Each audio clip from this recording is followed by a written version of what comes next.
Sorry, Senator Hanson. There's no speaking list, and I've called Senator McCarthy, and I'll call you next. There is no Senator Hanson. There is no speaking list. I've called Senator McCarthy, and I will call you next. Senator McCarthy. Thank you, Madam Acting Deputy President.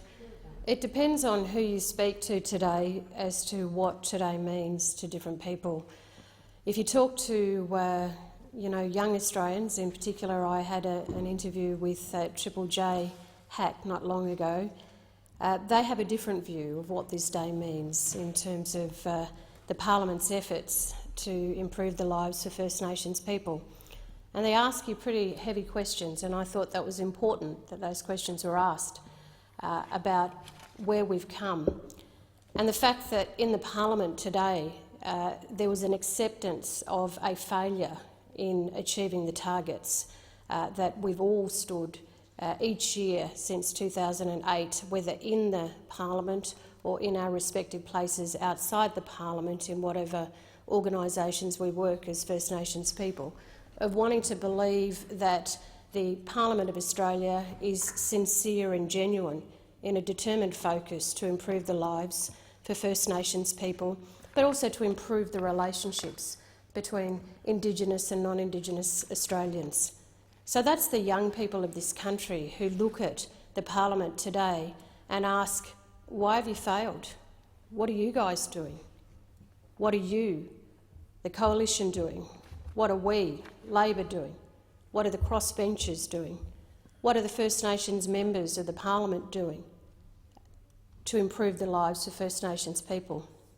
And it was a poignant question, because it's a question that goes to the heart, I believe, and should go to the heart of each and every member of the Senate and the House of Representatives. But when I came into the Parliament this morning and read articles of the treatment of the First Nations Minister, Ken White, by his own colleagues on his side, and when I read about the views of my fellow senators on the government benches in terms of their views on the future of First Nations people in a constitution to be recognised, to have a voice, I got angry, really angry, because this day is about, and it's the one day of the year that our Parliament should be focusing completely on First Nations people. Hear, hear. And yet again, we're distracted by internal conflict in the parties opposite, in the leaders who could be doing more.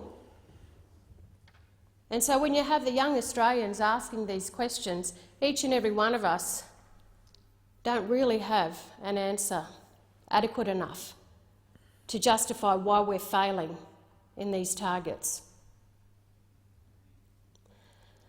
But when you also speak to young Australians who ask these questions, you try to connect the history of how this began in 2008, when Prime Minister Kevin Rudd had to work with a hostile Parliament to just say sorry to the stolen generations of this country.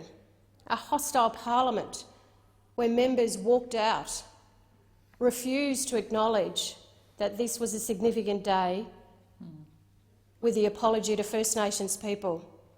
Yet out on the lawns, out front of Parliament House and right across the country, hundreds and thousands of Australians gathered, black and white.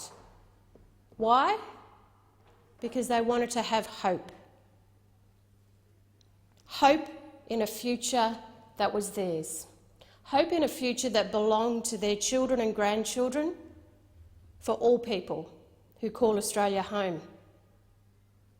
So when we come together for Close the Gap Day, that is what First Nations people are looking for, that continued hope, for that vision for a future, and everyday living. But we fail as members of Parliament when we cannot connect, cannot listen to what First Nations people are saying when we talk about CDP, the Community Development Program, when we talk about the cashless debit card, when we know from numerous inquiries the entrenched poverty that continues across the regions of Australia. These have a direct correlation to the health, the education, the housing and the jobs, and most importantly the life expectancy of our First Nations people.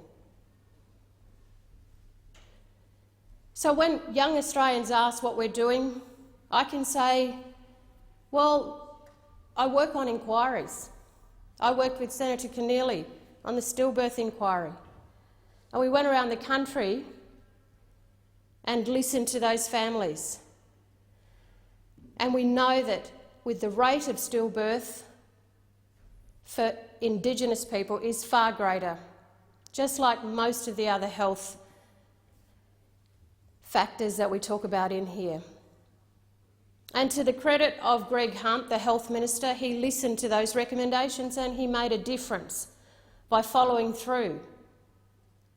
Now that's a really good example that we can stand up on Close the Gap Day and we can talk about what we have done together as parliamentarians from all walks of life.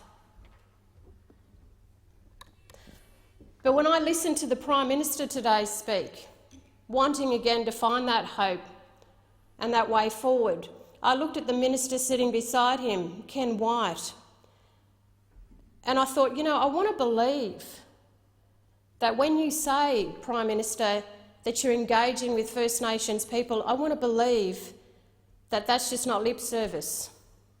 That when people, leaders like Pat Turner and other leaders of the Aboriginal community-controlled organisations in this country sit beside you, whether it's at the cabinet table, whether it's in a room in the parliament, whether it's out there beyond the parliament, when you say you're engaging,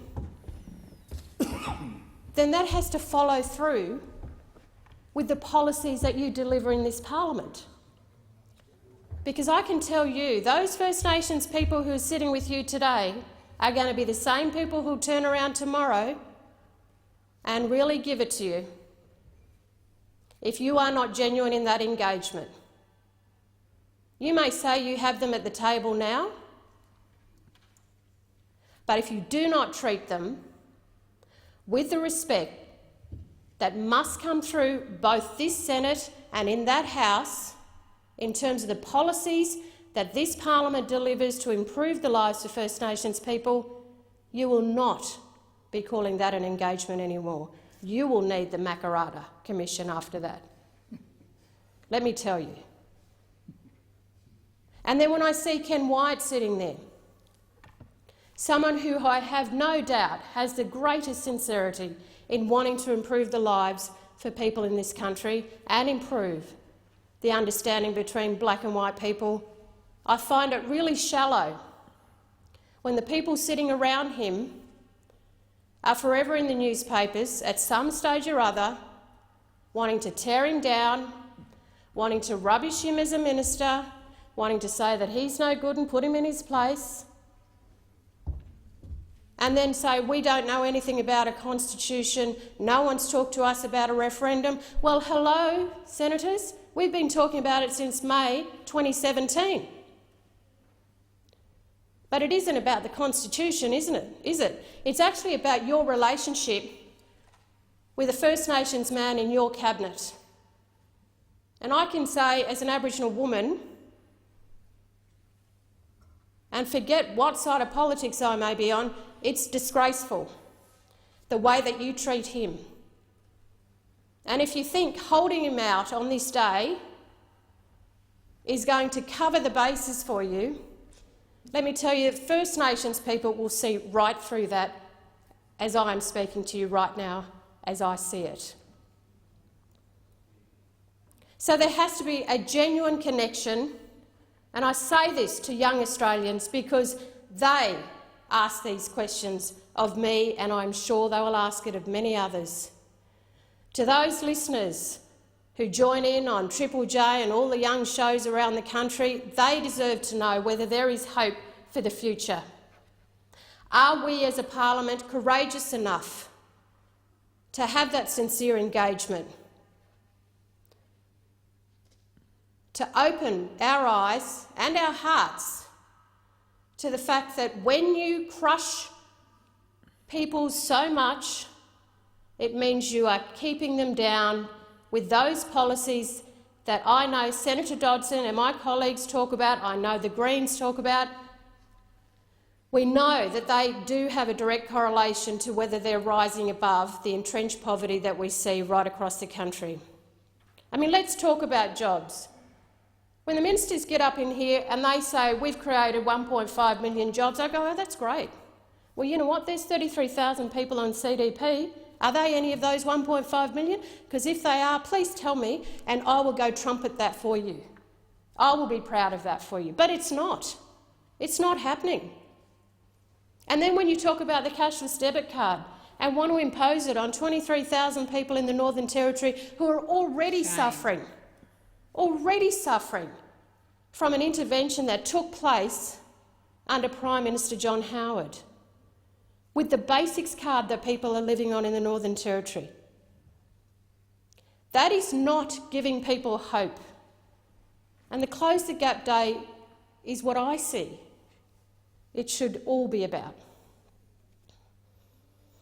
So that we can look at what our future is. But that future has to be about how we treat one another.